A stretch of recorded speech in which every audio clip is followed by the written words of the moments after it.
Ready to drive your career, not just ride along? You're in the right place. Welcome to the Power of Owning Your Career podcast. I'm Simone E. Morris, your host and career strategist, here to give you the roadmap. Each week, we're cutting through the noise with strategies, stories, and insights to get you back in control. Your career clarity starts right here. Welcome to this week's episode of the Power of Owning Your Career podcast. I'm delighted to have joining us today is Dr. Ann Welsh. She is a psychologist, an executive coach, and consultant who is passionate about empowering women leaders and supporting working parents. With a background at Harvard and a wealth of practical experience, Dr. Welsh is here to share her expertise. Ann, welcome to the show. Thank you. Thank you for the warm welcome. I'm really excited to be here. Me too.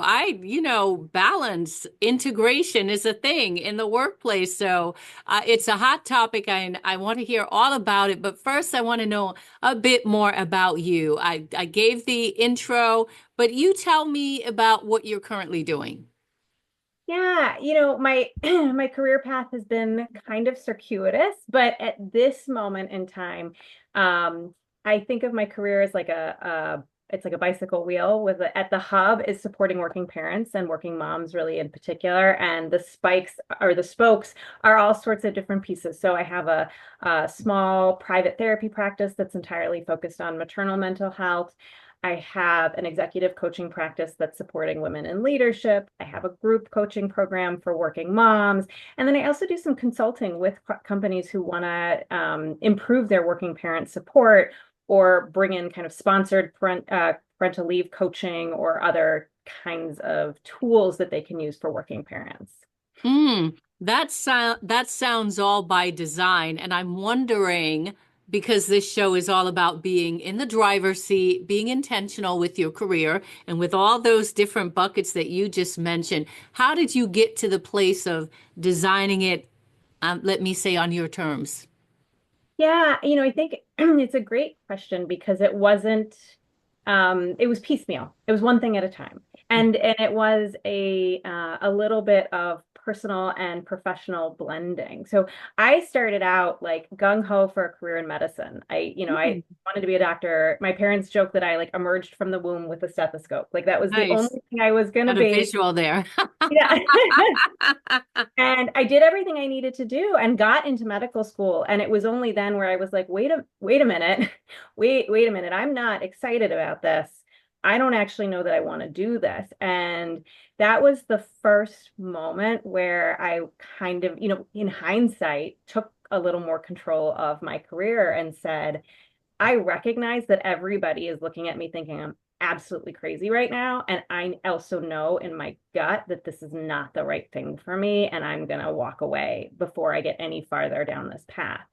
And it was scary. And part of what enabled me to do that is some degree of confidence that like I did it once, I can do it again. It was like, if I'm walking away from medicine, but I got into medical school, if I turns out I'm wrong and this is not a great idea, I can always come back and do it again. Like, yes, it was hard, but I did it once. And really the rest of my career has been a similar process of finding out what everybody else is expecting of me and trying to tune into what I want for myself and how that's going to fit with the rest of my life in this moment.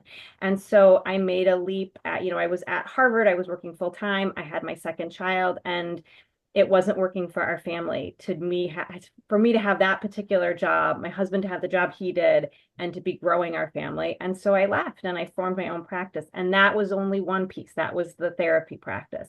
And everything else has kind of grown out of that. I've expanded as my kids have gotten older and a little more self-sufficient. And a lot of the work that I do now is inspired by the clients I've had up to this point, right? And recognizing that I love therapy and it makes a lot of progress for individuals, but there's also these other kind of systemic pieces that are going on, and I want to be able to make change there too. it's been intentional in that I've chosen each step, but I wouldn't have, it wasn't a map I drew for myself at any point along the way.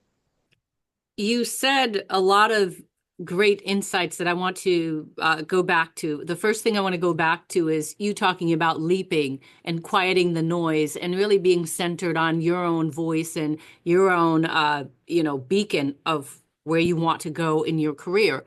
Talk to us a little bit more about that, and because I know there are people who are deciding what they want to do as the next chapter in their career. And there is that inner critic, there is that noise from others around you.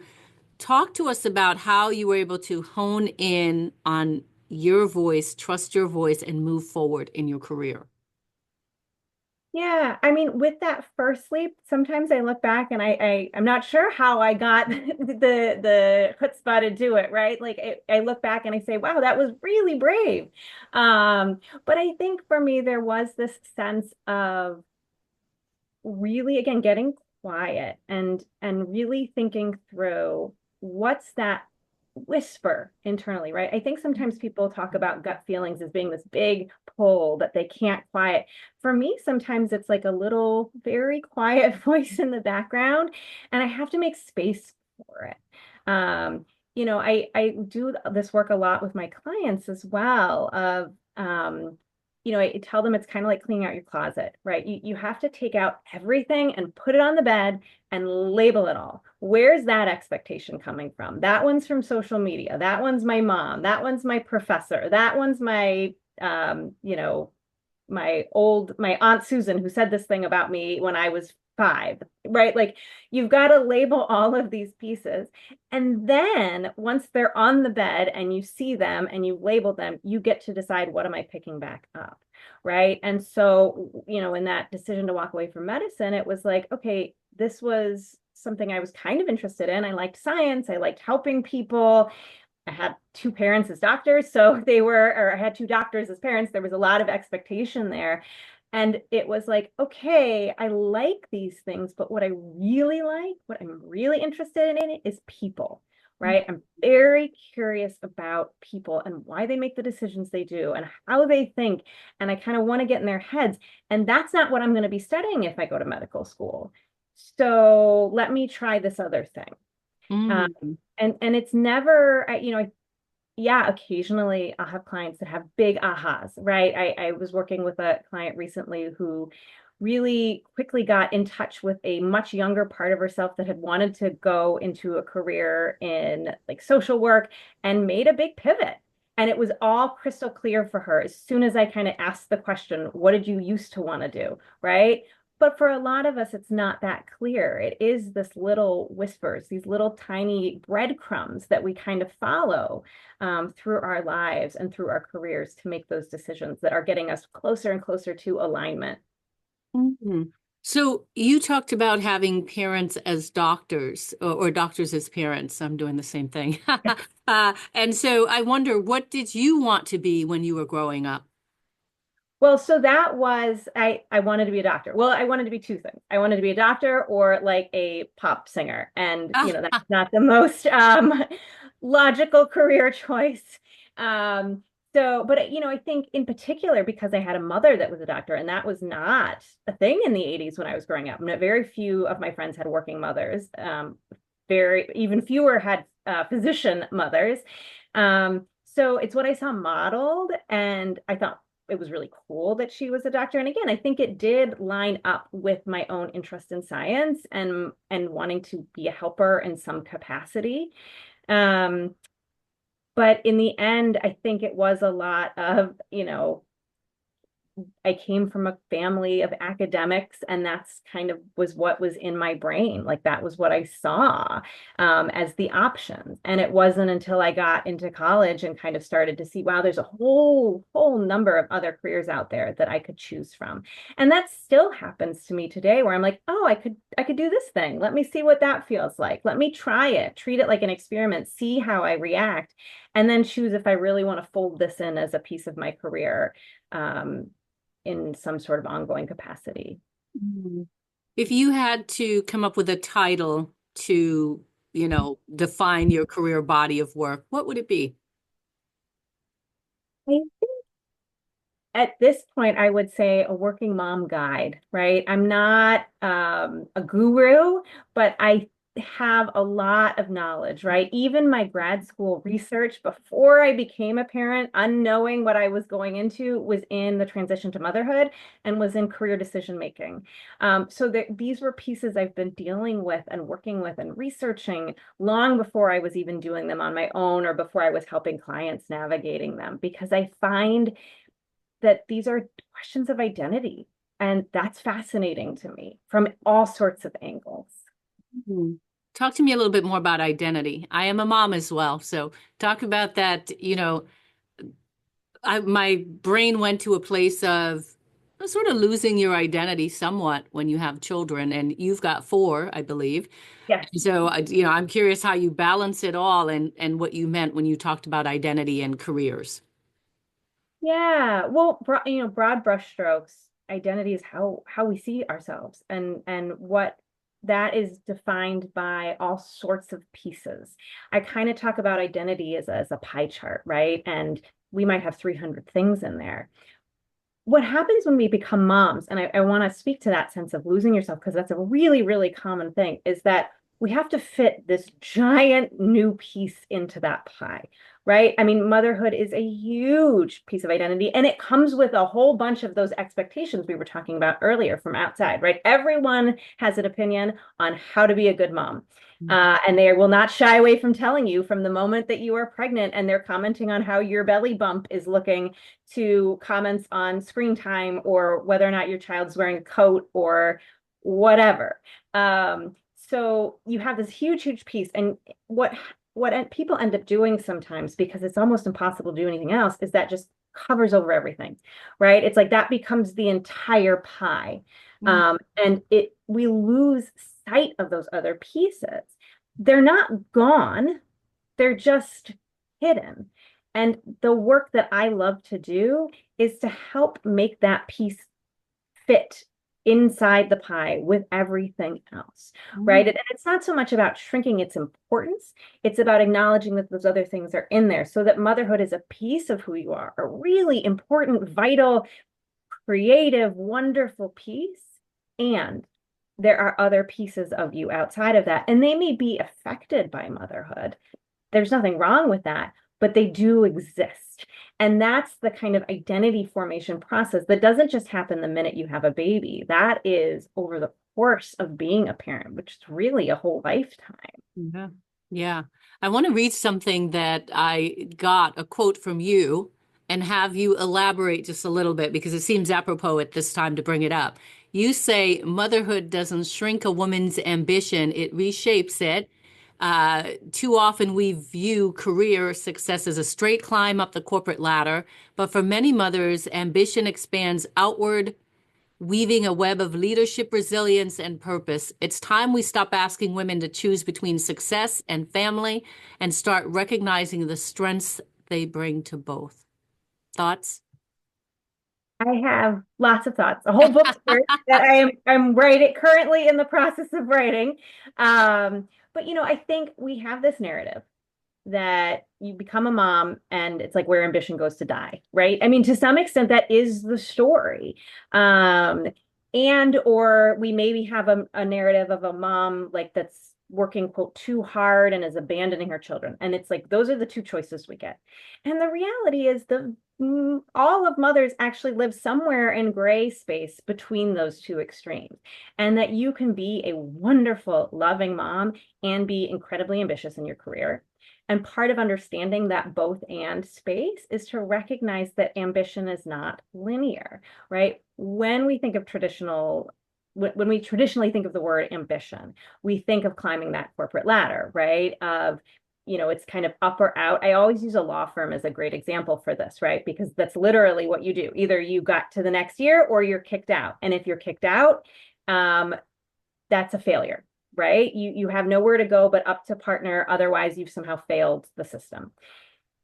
I encourage people to think about ambition as a web, right? And if you think about a web, you can, if you have kids that go to the playground and they're the webs, they can literally climb in any different direction. They can go on either side of it. There's 360 degrees of ambition, right? So you can be ambitious for power or status or income. You can also be ambitious for time or space or connection or meaning or joy. Those are all things that we get to be ambitious for in our lives, and we get to change course and direction at various points as well, based on all of our own needs. And part of that parenthood journey might be that you change direction for a little bit. You add in a piece, but it doesn't mean you've become not ambitious. And in fact, what I found the more and more women I talk to is that motherhood has actually clarified ambitions. It's given them new ones. It's given them more motivation to go after things, right? That it's actually been kind of an ambition accelerator rather than the death knell of ambition for them. Hmm. So much to think about there. What would you say about balancing your career ambitions with motherhood? So, you know, you're the pie that you talked about before, there's a lot of things in that pie, including motherhood. How do you balance that and still prioritize your career ambitions?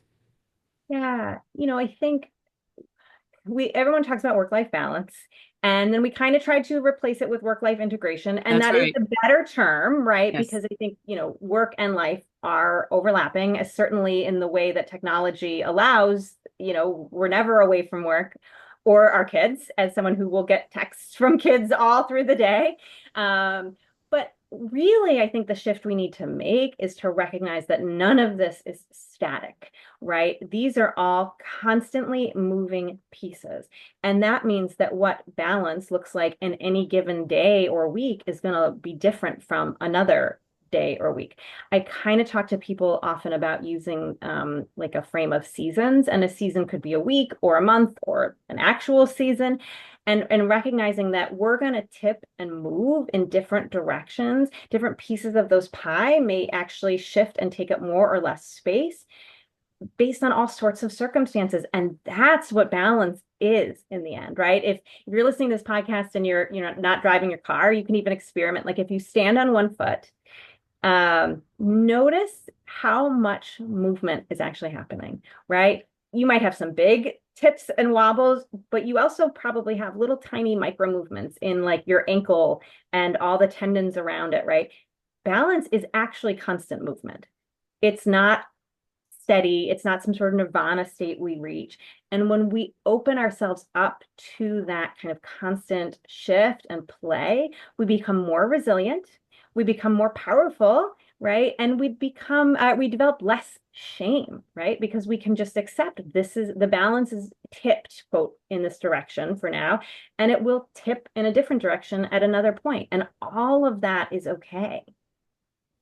Yeah, you brought up shame, which made me think about how there are others who can shame parents in the workplace. And, we've been talking a lot about mothers, I'll say parents at large, shame them, and it can impact your career. Talk to us a little bit more about shame and navigating that and some strategies that would be helpful. Yeah, well, I want to, speak to other people and kind of that shame we experience from others, because I think that is very real. There is a lot of bias around working parenthood, Yeah. and working mothers in particular, and assumptions that, well, they're leaving early for daycare pickup, or they are not as committed because of X, Y, or Z, or they're asking to work from home because their kid's sick again, or Yep. whatever. And then these kind of really negative stereotypes. And yet, what I tell people and companies is that working parents are bringing a ton of valuable skills to the table that we don't recognize enough, right? I joke that parenting is actually a masterclass in leadership, because you have to gain a million people skills. And in fact, your brain rewires to allow you to do that, birthing parent or not. There are massive brain changes when you bring a child into the home, and you are increasing empathy as part of that. Those are those soft skills that we want all leaders to have, right? And so you parents get those just by nature of being a parent. They gain skills in processing, right? How quickly we take information in and make sense of it. You have to do that all the time as a parent. They gain skills in prioritizing, in in being super efficient with their time, and they gain skills in project management and planning, right? I mean, Yeah. everything we do as parent is a project management skill. We have to keep the like nitty-gritty of our kids' safety at the same time as we're thinking about the big picture of raising a resilient, healthy child into adulthood. So there's all these things that parents are actually showing up with. And when we label that, and when parents recognize that too, it decreases their shame or any sense of embarrassment of like, oh, I have to call out sick again. They feel more empowered, but also the workplaces can use those and hone those skills together with the parent. Everybody wins in that situation. I love how you were able to use those home skills or those, parenthood, motherhood skills and make them transferable. I was going to the place of resumes. I'm like, oh, this is really good for the resume and for LinkedIn as well, when we Yeah. think of assets for owning your career. Yeah, yeah. And I do see that shifting a little bit. I mean, not a ton, but more and more people putting parenthood on their, at least on their LinkedIn profile. I don't look at a ton of resumes, but to kind of acknowledge like this is a thing that should be a selling feature, not a detriment in my Yeah. in my hiring. Yeah, I agree. Have you come across any resources that would be helpful to share with our listeners just in terms of owning your career? And again, you can layer on top the motherhood layer. What resources, books, podcasts, articles, anything resource wise that you can share with our audience?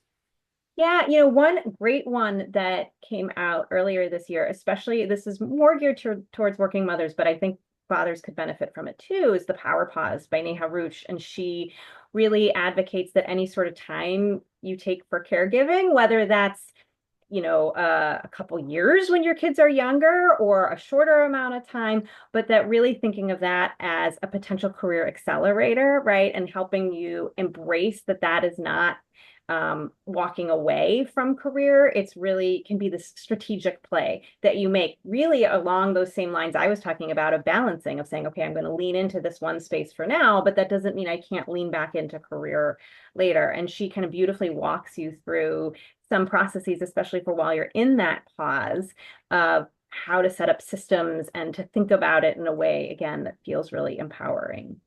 And are you thinking about your career with that pause and some intentionality, or you're taking, you're unplugging or it's coming completely out of the environment and not thinking about that? And when you are wanting to come back, you start to think about that. How does that work?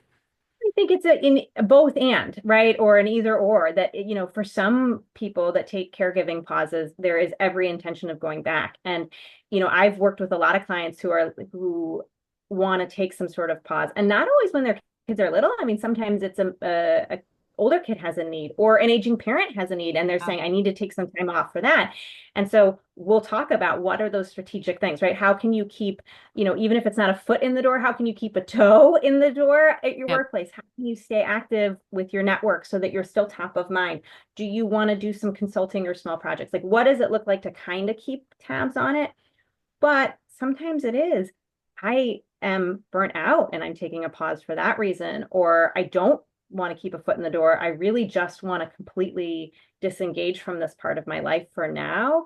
And how can I make that work with my current family and finances, etc.? And then support on the other end eventually when they return of, okay, now I've been through this experience.